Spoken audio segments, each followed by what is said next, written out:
Bank سے loan لینا چاہیں تو کیا طریقہ کار ہے؟ تو اس عنوان سے جتنے بھی نام دیے جاتے ہیں، مثلا بینک سے قرضہ لینا یا مورگیج لینا یا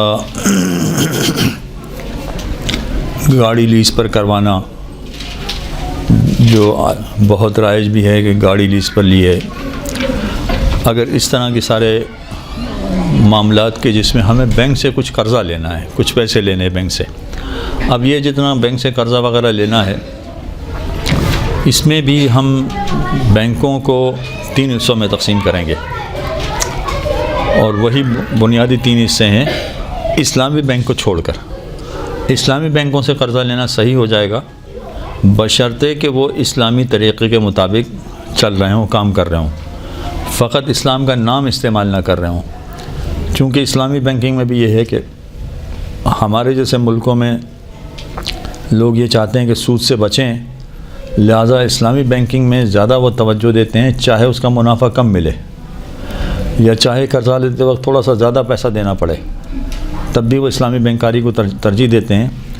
تو تقریباً سارے نان اسلامک بینک والوں نے بھی اپنے اسلامک بینک کھول لیے ہیں، اور جو وہ اسلامک بینک کھول لیے ہیں اس میں کہنا ذرا مشکل ہوتا ہے کہ وہ حقیقتاً اسلامک ہیں یا نہیں۔ نام رکھ دیا انہوں نے اسلامک کا، مگر حقیقتاً اسلامی ہیں یا نہیں یہ کہنا بڑا مشکل ہے۔ تو جب تک نہ پتہ چلے اس وقت تک بڑا مشکل ہے۔ ہاں، اگر یہ طے ہو جائے کہ یہ اسلامک ہیں تو پھر وہاں سے لون لینے میں حرج نہیں ہے، اس لیے کہ اگر وہ لون دیں گے بھی تو یہ سوچ کر کہ یا تو یہ مضاربہ کا ایگریمنٹ ہے، یعنی پارٹنرشپ کا، ایک سلیپنگ پارٹنر ہے، ایک ورکنگ پارٹنر ہے، یا یہ مشارکہ کا ایگریمنٹ ہے، مشارکہ کا مطلب یہ برابر کے پارٹنر ہیں، یا یہ اجارے کا ہے، تو اس طرح سے وہ سارے مسائل حل ہو جائیں گے۔ تو اسلامی بینکوں سے عام طور پر لون لینا صحیح ہو جائے گا بشرطے کہ وہ اسلامی طریقے کے مطابق کام کر رہے ہوں۔ لیکن اس کے علاوہ پھر باقی 3 بینک ہیں naan Islamic bank. Naan Islamic bank میں وہی 3 ہیں کہ یا تو مسلمان پرائیویٹ بینک ہے، یا وہ حکومتی بینک ہے یعنی مسلمان حکومت کا بینک ہے، یا وہ کافر کا بینک ہے۔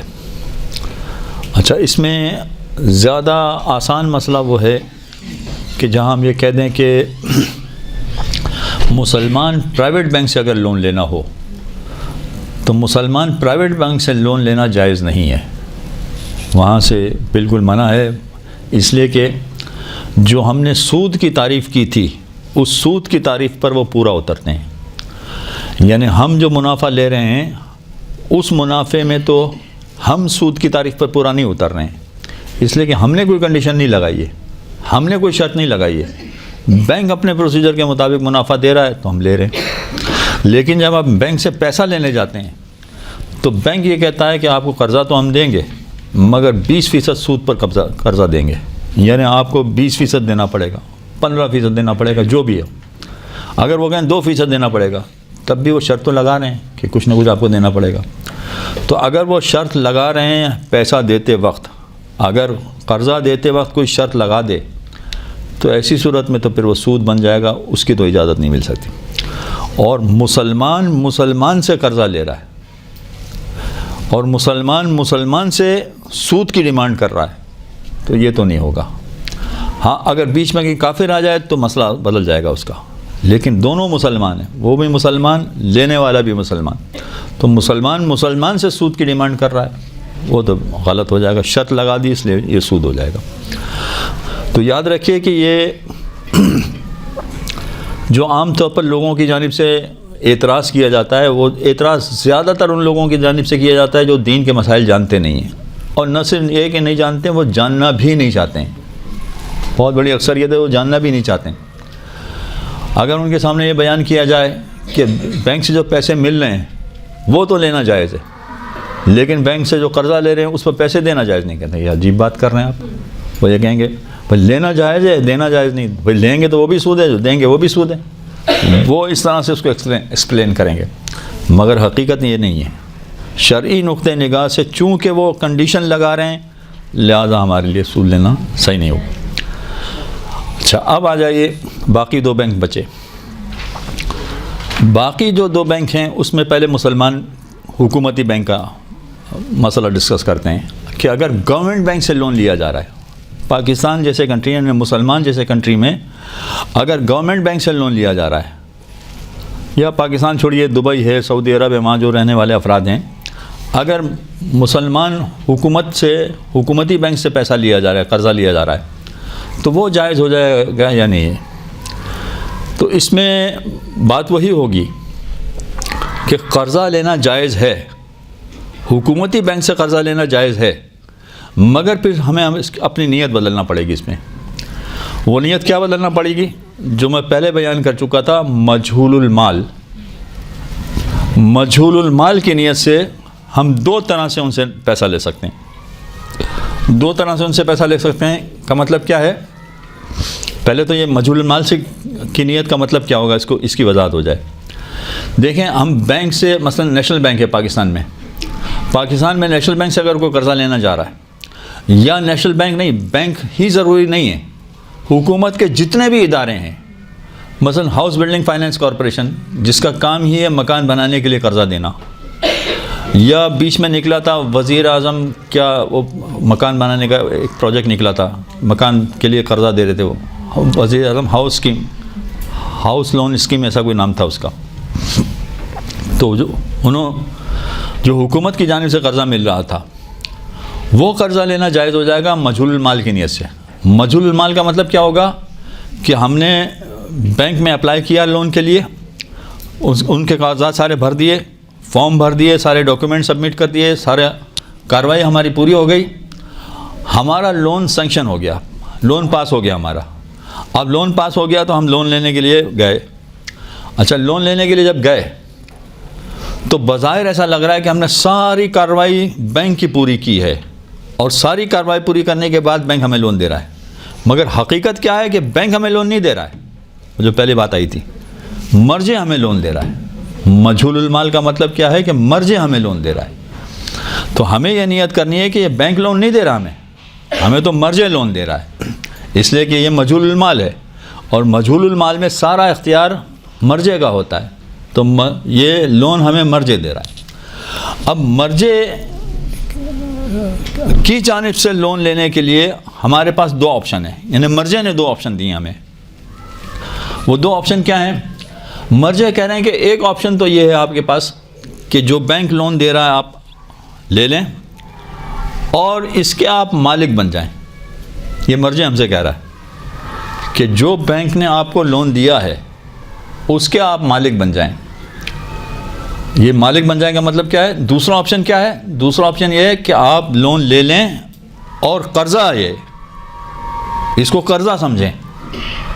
تو مرجع ہمیں 2 آپشن دے رہا ہے کہ یا تو آپ پیسہ لینے کے بعد اس کے مالک بن جائیں، یا آپ پیسہ لینے کے بعد اس کو آپ قرضہ ہی سمجھیں، اس کو لون ہی سمجھیں۔ یہ دونوں آپشن آپ کو دیے جا رہے ہیں۔ اچھا، فرض کیجئے کہ ہم نے مکان کے لیے لون لیا، مکان بنوانا تھا یا مکان خریدنا تھا، جو بھی تھا، ہماری لون سینکشن ہو گئی، لون پاس ہو گئی۔ کتنے کا مکان بنے گا بھائی؟ 1 کروڑ کا مکان بنے گا۔ اچھا، 1 کروڑ کی لون سینکشن ہو گئی ہمارے پاس، ہمارے اکاؤنٹ میں پیسے جمع ہو گئے۔ یہ اکاؤنٹ میں پیسے جمع ہو گئے کا مطلب کیا ہے؟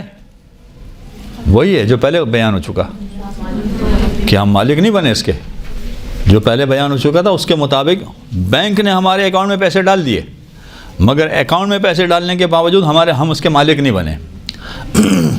ہاں، جب ہم نکال لیں گے تو اس کے مالک بن جائیں گے۔ ایک مرتبہ ہم نکال لیں تو مالک بن جائیں گے۔ مالک کیوں بن جائیں گے؟ اس لیے کہ یہ منافع نہیں ہے۔ اگر منافع ہوتا تو ہم مالک نہیں بنتے، وہ دوسرا معاملہ ہو جاتا۔ یہ منافع نہیں ہے تو قرضہ ہے جو بینک ہمیں دے رہا ہے۔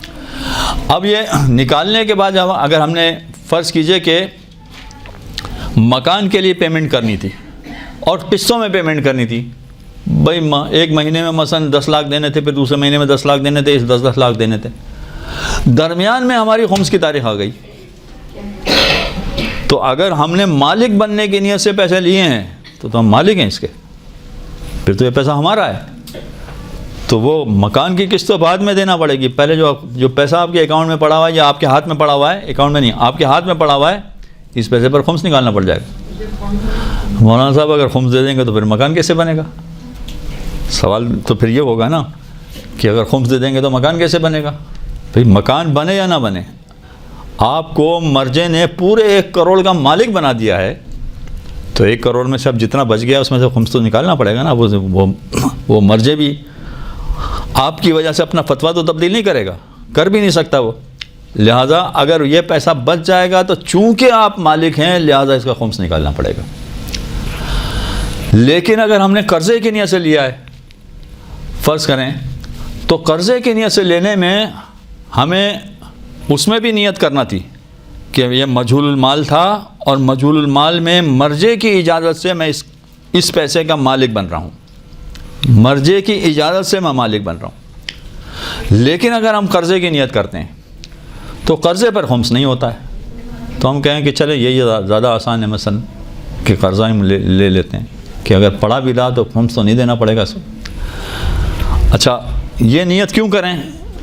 اس لیے کہ دونوں صورتوں میں آپ مالک بنیں تب بھی اور آپ اسے مالک نہ بنیں قرضہ سمجھیں تب بھی، دونوں صورتوں میں پیسہ تو واپس کرنا پڑے گا بینک کو۔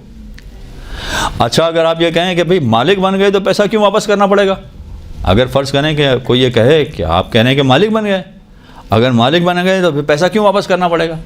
اچھا، آپ نہ کریں، پھر دیکھیں کیا مزہ آتا ہے۔ اگر پیسہ واپس نہیں کریں گے تو کیا ہوگا؟ وہ تو بینک تو نہیں چھوڑے گا۔ بھئی آپ کے علاقے میں تو بہت مشہور ہے معاملات، چند سال پہلے کی بات تھی، فقط ایک پرچی آ جاتی تھی تو آپ کو پیسے دینے پڑ جاتے تھے، یہی سارا علاقہ تھا۔ ایک پرچی پہ آپ کو جو انہوں نے لکھ دیا پرچی پر وہ دینا پڑ جائے گا، کوئی راستہ نہیں تھا بچنے کا۔ تو اگرچہ وہ مالک نہیں ہیں مگر پھر بھی وہ مانگ رہے ہیں تو آپ دے رہے ہیں، کیوں دے رہے ہیں؟ اس لیے کہ نہ دیں تو اس کا حشر دیکھ سکتے ہیں کہ کیا ہوگا۔ یہاں پر بھی یہی بالکل معاملہ ہے کہ آپ مالک بن گئے، مرجے نے آپ کو مالک بنا دیا ہے، مگر اس کے بعد مرجے ذمہ دار نہیں ہے۔ مرجے نے کہا کہ تم مالک ہو، اب بینک والوں نے کہا کہ بھائی تم اپنے مسئلے اپنی طرف رکھو، ہمارا پیسہ ہمیں واپس کرو۔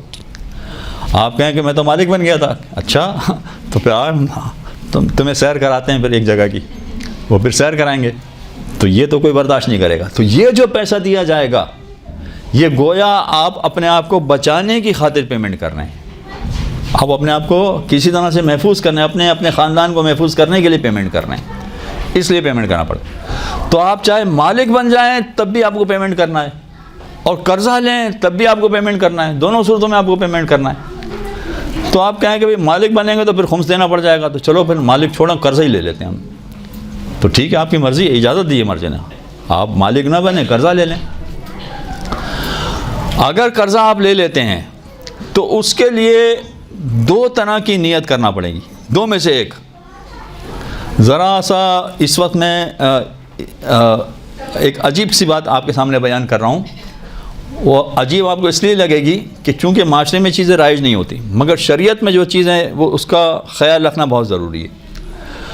کیوں ضروری ہے؟ جو میں نے کہا تھا کہ اگر آپ قرضہ بھی لیتے ہیں تو قرضہ لینے کے لیے بھی قبضہ ضروری ہے، اس کے بغیر آپ قرضے کے بھی اختیار نہیں رکھتے، یعنی چاہے اپنے مالک نہیں بنے، مالک نہ بننے کے باوجود بھی آپ قرضے کا اختیار نہیں رکھتے۔ قرضے کا اختیار کب ہوگا؟ جب وہ چیز آپ کے ہاتھ میں آ جائے۔ آپ کے ہاتھ میں آ جائے تو اب آپ کے ہاتھ میں آ جائے کا مطلب یہ ہے تو قرضہ، تو قرضے میں کیا ہے، کم از کم دو افراد ہوتے ہیں، ایک قرضہ دینے والا ہوگا، ایک قرضہ لینے والا ہوگا۔ تو قرضہ دینے والے تو مر جائیں، وہ تو ہمارے پاس ہے ہی نہیں، وہ ہمارے سامنے نہیں ہے، ہمارے پاس موجود نہیں ہے، تو آپ کیا کریں گے؟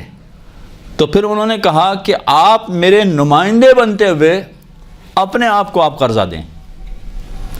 تو کیا ہوگا طریقہ کار کہ آپ قبضہ ہاتھ میں لینے کے بعد آپ یہ کہیں گے کہ میں آیت اللہ سیستانی کا نمائندہ بن کر اپنے آپ کو قرضہ دیتا ہوں۔ یہ آپ کو زبان سے کہنا پڑے گا، فقط ارادہ کافی نہیں ہے، فقط نیت کافی نہیں ہے، زبان سے کہنا پڑے گا کہ میں آیت اللہ سیستانی کا نمائندہ بن کر ان کی جانب سے اپنے آپ کو قرضہ دیتا ہوں، تب جا کے یہ قرضہ صحیح بنے گا، تب آپ ایک طرح سے مالک بن گئے۔ قرضے کا اختیار رکھنا، مالک تو نہیں، قرضے کا اختیار آپ کو مل جائے گا۔ ایک طریقہ یہ. دوسرا طریقہ یہ ہے کہ آپ زبان سے نہ کہیں. یہ پہلی والی صورت میں تو زبان سے کہنا پڑے گا. دوسری والی صورت میں یہ کہ زبان سے نہ کہیں آپ. تو زبان سے نہ کہیں تو پھر کیا؟ ایک عمل کرنا پڑے گا. وہ عمل کیا ہے کہ مثلا آپ نے یہ پکڑا قرضے کا اماؤنٹ، سارا قرضے کا اماؤنٹ ایک ہاتھ میں پکڑیں گے، اور ایک ہاتھ میں پکڑنے کے بعد زبان سے کچھ نہیں کہنا، مگر ارادہ کریں گے کہ یہ قرضہ میں مجتہد کا نمائندہ بن کر، یعنی نیت کریں گے مجتہد کا نمائندہ بن کر دے رہا ہوں، اور دوسرے ہاتھ سے یہ دوسرے ہاتھ میں باقاعدہ دیں گے، اور دینے کے بعد یہ کہیں گے کہ میں یہ قرضہ وصول کر رہا ہوں، یا میں اس قرضے کو اپنے قبضے میں لے رہا ہوں. یہ باقاعدہ پروسیجر دہرانا پڑے گا، تب جا کے مانا جائے گا یہ قرضہ لیا آپ نے. تو دو میں سے ایک کام کرنا، یا تو آپ مالک بن جائیں تو بات ختم ہو گئی، لیکن اگر آپ قرضے کی نیت کریں تو دو میں سے ایک کام کرنا پڑے گا. ایک کے لیے تو زبان سے ادا کرنا پڑے گا، اور اگر آپ زبان سے ادا نہ کرنا چاہیں تو نیت کریں کہ مرجع کا نمائندہ بن کر میں قرضہ دے رہا ہوں، اور دوسرے ہاتھ سے کہیں گے میں قرضہ لے رہا ہوں آیت اللہ سیستانی کی جانب سے. بینک کا کوئی تعلق نہیں ہے، بینک کا کوئی اس میں عمل دخل نہیں ہے.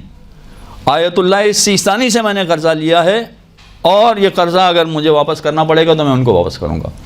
اچھا، واپس کرنا قرضے کی صورت میں تو واپس کرنا ہوگا. تو اب جو بینک کو واپس کریں گے وہ گویا وہی مجہول المال میں ڈالیں گے، گویا آیت اللہ سیستانی کو واپس کریں گے.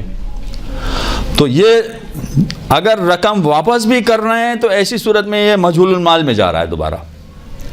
یہ تو ہو گئی بات اصل رقم کی. 1 کروڑ روپے ہم نے قرضہ لیا تھا، 1 کروڑ واپس کر دیا ہم نے، لیکن 1 کروڑ سے تو کام نہیں چلے گا، آپ تو اس پر سود بھی دینا ہے. تو اصل مسئلہ تو یہ ہے کہ آپ اگر اس سے بچ سکیں تو سب سے اچھا ہے، لیکن بچ تو نہیں سکیں گے، دینا تو پڑے گا. کوئی راستہ تو نہیں ہے، دینا تو پڑے گا. اچھا، اب میں کیا کہوں کہ پاکستانی بڑے ہوشیار ہوتے ہیں، چاہے پاکستان میں اپنی ہوشیاری نہ دکھائیں، باہر ایسے ایسے واقعات موجود ہیں کہ جو انہوں نے کیا ایسا کام، اور پھر دیندار ہیں لہذا مسئلہ بھی پوچھا ہے انہوں نے. تو ہمیں کہنا بھی پڑا ہے کہ بھئی آپ پابند نہیں ہیں، آپ کی مرضی ہے. تو ملینز کے حساب سے لے کے آ گئے اور کہا کہ بھئی ٹھیک ہے، اب ہماری ذمہ داری نہیں ہوگا. تو اگر آپ مالک بن گئے ہیں تو ایسی صورت میں تو آپ کو واپس کرنا ضروری نہیں ہے، لہذا واپس نہ کریں تو کوئی نہیں. لیکن قرضہ اگر آپ نے قرضے کی نیت کی ہے تو آپ کو واپس کرنا پڑے گا، لہذا وہ واپس دیا جائے گا. یہاں یہ ایک قرضہ لینے کی حد تک بات مکمل ہو گئی، لیکن اب اس کے آگے کا ہمارا مسئلہ دیکھیے. اگر قرضہ آپ نے لیا ہے تو ایسی صورت میں دیکھیں، مالک بن جانے کی صورت میں نے کہا تھا کہ اگر آپ کے پاس یہ پیسہ بچ گیا تو آپ کو خمس دینا پڑے گا. سوال یہ پیدا ہوتا ہے کہ اگر قرضہ لیا ہے آپ نے، اچھا آپ اگر مالک بنتے ہیں تو مجہول المال کی وجہ سے بنیں گے. قرضہ اگر آپ نے لیا ہے تو ایسی صورت میں اب خمس آئے گا کہ نہیں آئے گا؟ قرضے کی صورت میں خمس نہیں آتا ہے، اس لیے کہ اگر ایک قرضہ محفوظ ہے آپ کے پاس موجود ہے تو اس پر خمس نہیں آتا ہے، لہذا اس رقم پر خمس نہیں ہوگا. ہاں، مگر اس قرضے کے عنوان سے ایک مسئلہ کافر بینک میں پیش آ سکتا ہے. اچھا چلیں پہلے کافر بینک کا حل نکالیں کہ کافر بینک سے اگر قرضہ لے رہے ہیں، جو عام طور پر ہمارے جو بہت سارے پاکستانی یورپ میں گئے ہیں، امریکہ میں گئے ہیں، جو کافر ممالک اتنے سارے ہیں، کینیڈا، آسٹریلیا، ادھر ادھر جتنے کافر ممالک ہیں وہاں سب گئے ہیں. یا دوسری صورت یہ ہے کہ نہیں، وہاں نہیں گئے مگر کافر اداروں سے پیسہ لیا ہے، قرضہ لیا ہے، چاہے وہ مسلمان ملک میں ہیں مگر کافر بینکوں سے انہوں نے قرضہ لیا ہوا ہے. تو وہاں سے قرضہ لینا صحیح ہے یا صحیح نہیں؟ ان کے یہاں سے بھی قرضہ لینا صحیح ہے، مگر وہی نیت کریں گے جو پرانی ہے. وہ کیا ہے؟ استنقاذ المال. استنقاذ المال کی نیت سے اگر قرضہ لیا جائے گا تو صحیح ہو جائے گا. استنقاذ المال میں وہ یہ سمجھ رہا ہے، کافر یہ سمجھ رہا ہے کہ میں قرضہ دے رہا ہوں، لیکن ہم یہ سمجھ رہے ہیں کہ نہیں ہمارا ہو گیا. جیسے منافع میں تھا کہ کافر یہ سمجھ رہا ہے کہ میں سود دے رہا ہوں، مگر ہم سمجھ رہے ہیں کہ نہیں ہمارا ہو گیا. یہاں پر بھی کافر یہ سمجھ رہا ہے کہ یہ قرضہ ہے، لیکن ہم سمجھ رہے ہیں کہ نہیں. اگر استنقاذ المال کی نیت سے ہم نے وہاں سے قرضہ لیا ہے تو اس کے ہم مالک بن گئے.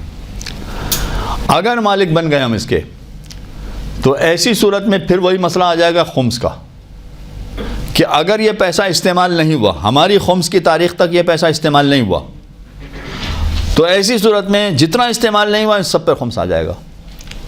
پھر اس میں کوئی رکاوٹ نہیں ڈال سکتے ہم کہ مکان ہمارا نہیں بنا، ہم گاڑی نہیں لے سکے، فلاں نہیں کر سکے، فلاں نہیں. ایک مرتبہ آپ مالک بن گئے تو مالک بن جانے کے بعد پھر خمس آ جاتا ہے، لہذا اس پر خمس آ جائے گا. اچھا، اب آ جائیے قرضہ. اگر جو عام طور پر باہر ممالک میں جانے والے افراد ہیں، بلکہ یہاں پاکستان میں بھی ایسا ہی ہے، اکثر لوگ یہ بینکاری کے مسائل نہیں جانتے ہیں. اکثر لوگوں کو معلوم نہیں ہوتا کہ اس میں جائز اور حلال راستہ کون سا ہو سکتا ہے. انہیں مجتہد نے بیچارے نے اتنی کوشش کی کہ ہمارے لیے اتنے سارے حرام راستوں میں سے کوئی حلال راستہ نکال دے، تو اس نے نکال دیا ہے، مگر لوگوں کو پرواہ نہیں، لوگوں نے غور ہی نہیں کیا کہ کیا حلال اور جائز راستہ ہو سکتا تھا. لہذا بس ان کو ضرورت تھی، مکان کی، گاڑی کی، کسی بھی چیز کی ضرورت تھی، انہوں نے لون لے لیا. اب لون لے لیا تو ابھی جانتے ہیں کہ ہمیں سود دینا پڑے گا، تو ان کو معلوم ہے کہ یہ قرضہ ہے، ان کو یہ بھی معلوم ہے کہ اس قرضے پر سود دینا ہے، ان کو یہ بھی معلوم ہے کہ سود اسلام میں حرام ہے، تب بھی کر رہے ہیں سارے، سب کچھ لوگ اپنی جگہ پر کر رہے ہیں. اور یہ والا مسئلہ باہر ممالک میں اور زیادہ ہے، امریکہ میں، یورپ میں، دوسری جگہ پہ، وہاں تو لوگ اتنے مسائل جانتے نہیں ہیں، وہاں بتانے والے بھی بہت کم ہیں. تو وہاں بینکوں سے آسانی سے سارا قرضہ مل جاتا ہے. آپ کو مکان بنانا ہے، ٹھیک، لیجئے قرضہ. آپ کو گاڑی خریدنی ہے، لیجئے قرضہ. آپ کو بچے کی تعلیم کے لیے قرضہ چاہیے، یہ لیجئے قرضہ. آسانی سے قرضہ مل جاتا ہے، ہر چیز کے لیے قرضہ بالکل آسانی سے مل جاتا ہے. یہاں کی طرح کے مسائل نہیں ہیں. ہر ایک چیز کے لیے، جس چیز کے لیے آپ کو قرضہ چاہیے، ہر چیز کے لیے قرضہ مل جائے گا. تو وہاں جو لے سکتے ہیں قرضہ، انہوں نے قرضہ لے لیا، مگر اب یہ اس کو سود بھی دینا پڑے گا. اس کا مطلب یہ ہوا کہ یہ انہوں نے حرام کام کر کے قرضہ لے لیا ہے. حرام کام ہو گیا ان کا اور قرضہ لے لیا. اب یہاں پر ذرا عجیب بات لگے گی آپ کو، مگر بہرحال ہے اپنی جگہ پر، کہ اگر کسی نے قرضہ لیا ہو، یہ فقط کافر بینک کا مسئلہ نہیں ہے، یہ کسی عام آدمی سے بھی قرضہ لیا ہو، اپنے کسی رشتہ دار سے قرضہ لیا ہے، یا مثلا کسی مسلمان بینک سے قرضہ لیا، جس کا میں نے ابھی شروع میں بیان کیا کہ مسلمان بینک سے قرضہ لینا حرام ہے، جائز نہیں ہے، اس لیے کہ سود کہلائے گا، لیکن لے لیا لوگوں نے، حرام سمجھتے ہوئے لے لیا. اور باقی بینکوں سے چاہے حرام سمجھا یا حلال سمجھا، کسی صورت میں بھی لے لیا انہوں نے قرضہ. اگر قرضہ آپ نے 2-3 چیزوں کے لیے لیا ہے تو ایسی صورت میں آپ پر خمس نہیں ہوگا. چاہے حلال طریقے سے قرضہ لیا ہے یا حرام طریقے سے قرضہ لیا ہے، دونوں صورتوں میں خمس نہیں ہوگا. اب مثلا فرض کیجئے کافر بینک کی ہماری مثال چل رہی ہے، کافر بینک سے مکان بنانے کے لیے قرضہ لیا، مثلا $5 لاکھ کا قرضہ لیا، $5 لاکھ کا مکان خرید لیا اور مکان میں رہنے بھی چلے گئے. لیکن استنقاذ المال کی نیت نہیں کی تھی. نیت کیا کی تھی کہ بس یہ پیسہ لینا ہے، اس کے بعد زیادہ دینا پڑے تو زیادہ دینا ہے، لہذا قرضہ ہی ہوا یہ. اب اس مکان میں رہ رہے ہیں، اس لیے جو $5 لاکھ قرضہ لیا تھا اس پر کسی طرح کا کوئی خمس نہیں ہوگا، اس لیے کہ مکان استعمال ہو گیا. اور پھر سب سے بڑی بات تو یہ کہ یہ قرضہ ہے، قرضے پر کوئی خمس ہوتا ہی نہیں. لیکن اس میں جو اہم مسئلہ ہے وہ یہ ہے کہ فرض کیجئے کہ $5 لاکھ ہم نے قرضہ لے لیا، سال کے آخر میں جب ہماری خمس کی تاریخ آئی تو ہمارے پاس $10,000 بچت کے بچ گئے، جس پر خمس آ جاتا ہے، بچت پر خمس ہوتا ہے نا. ہم نے جاب سے، اپنی ملازمت سے، اپنے کاروبار سے، اپنے جو بھی کوئی کام کاج ہے اس سے $10,000 سال میں بچا لیے. یہ $10,000 بچت ہے تو کیا اس پر خمس ہوگا کہ نہیں ہوگا؟ بچت پر خمس ہوتا ہے، لہذا اس پہ خمس ہونا چاہیے. مگر آیت اللہ سیستانی کا مخصوص مسئلہ یہ ہے کہ اگر آپ نے قرضہ لیا ہوا ہے اور قرضے کی مقدار سے آپ کے خمس کی رقم اگر کم ہے تو پھر آپ پر خمس دینا واجب نہیں ہے. یہ بڑا عجیب مسئلہ ہے. ذرا سا خمس دینا واجب نہیں ہے، اس سال دینا واجب نہیں ہے، اگلے سال اگلے سال بھی واجب نہیں ہوگا. کب تک واجب نہیں ہوگا؟ کہ جتنی قرضے کی رقم ہے اس قرضے کی رقم میں سے آپ اپنی بچت کی رقم مائنس کرتے جائیں. مجھے اندازہ ہے کہ آسان کام نہیں، مشکل مسئلہ یہ، اور مجھے پتہ چل رہا ہے کہ آپ کو نیند آنے لگی. مشکل مسئلہ ہے اور شاید آپ کے کام کا بھی نہ ہو، مگر یہ جن کے کام کا ہوگا اس کو تو مزہ آ جائے گا کہ قرضہ بھی لے لیا اور خمس بھی نہیں دینا. تو اب ایسی صورت میں اگر فرض کیجیے 10,000 پر $2,000 اس کو خمس دینا چاہیے تھا، لیکن اس پر خمس واجب نہیں ہے. کب؟ کن چیزوں پر؟ اگر گھر کے لیے قرضہ لیا ہے اور اس میں خود رہ رہا ہے، نمبر 1. اگر گاڑی کے لیے قرضہ لے رہا ہے اور اسے خود استعمال کر رہا ہے. اگر گھر کے لیے قرضہ لیا ہے اور کرائے پر دے دیا تو آ جائے گا خمس. گاڑی اگر فرض کیجئے کہ اس نے کسی کاروباری مقصد کے لیے لی ہے تو خمس آ جائے گا. تو 2 شرطیں اس میں بڑی اہم ہیں کہ گھر کے لیے قرضہ لیا ہو اور اس میں رہ رہا ہو، گاڑی کے لیے قرضہ لیا ہو اور اس میں وہ بھی خود استعمال کر رہا ہو. اسی طرح سے گھر کا سامان اگر اس نے لیا ہے، کیونکہ وہاں سامان بھی سارا قسطوں پر ملتا ہے، شاید یہاں بھی ملتا ہے. گھر کا فرنیچر ہے وہ اس نے لیا ہے قرضے پر، تو ایسی صورت میں اگر یہ قرضے سے اس نے سامان خریدا ہے تو چاہے سال میں اس کی بچت ہو رہی ہے تو بچت کے باوجود اس کو خمس نہیں دینا ہے. اس کا مطلب کیا ہوگا؟ عین ممکن ہے کہ تو 20 سال تک خمس دے گا ہی نہیں. یہ نتیجہ نکلے گا اس کا کہ 20 سال تک اس کا خمس معافی ہو جائے گا بالکل. اس لیے کہ بچت ہو رہی ہے $10,000 کی، اس پہ 2,000 خمس ہوتا ہے. تو 5 لاکھ میں سے اگر 2,000 نکال دیں تو کیا بنا؟ نہ ہونے کے بعد کچھ بھی نہیں. پھر اگلے سال مثلا 3,000 کا خمس بن گیا تو $5 لاکھ میں سے 2 پہلے نکالے تھے، 3 اب نکال دیں. $5,000 کتنا کم ہوتے جب تک کہ وہ قرضے کی ادائیگی کے برابر نہ پہنچ جائے اس وقت تک اس کا خمس معاف ہے، اس وقت تک اس کو خمس نہیں دینا. یہ کب ہوگا؟ بشرطے کہ اس نے قرضے کی نیت سے لیا ہو. یہ اگر اس نے مالک بننے کی نیت سے لیا ہے پھر تو آ جائے گا خمس، اس لیے کہ مالک پہلے بن گیا، پہلے یہ امیر ہو گیا ہے. تو اگر مالک بننے کی نیت سے ہے اور پھر سال کے آخر میں بچت ہو رہی ہے تو خمس دینا پڑے گا. لیکن قرضے کی نیت سے اگر ہے تو پھر ایسی صورت میں خمس نہیں دینا ہے. یہ 2 باتیں ذرا مشکل قسم کی تھیں، اس میں یہ ضروری تھا کہ اس کی تھوڑی سی ڈیٹیل آپ کے سامنے پیش کی جائے. اگر یہاں تک کی بات واضح ہو گئی، یہ سارا مسئلہ قرضے کا تھا کہ قرضہ کس طرح سے لیا جائے گا.